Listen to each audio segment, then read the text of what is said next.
Muscle develop होण्यासाठी सगळ्यात जास्त गरजेचं काय आहे? मसल डेव्हलप होण्यासाठी सगळ्यात जास्त गरजेचं आहे रेस्ट.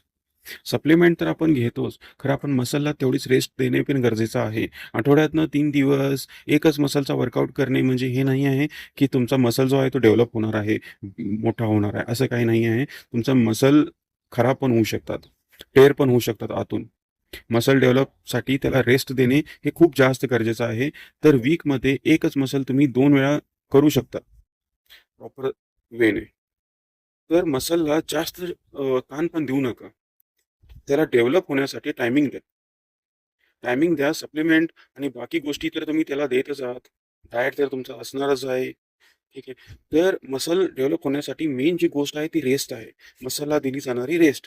तर मसलला ही रेस्ट पण देत जा तेवढीच. जेवढं तुम्ही त्याला खायला देता ना, तेवढीच त्याला रेस्ट पण द्या. रेस्ट जेवढी देशील त्या मसलला, तेवढंच त्याचा इम्प्रूव्हमेंट पण तुम्हाला बघायला मिळेल.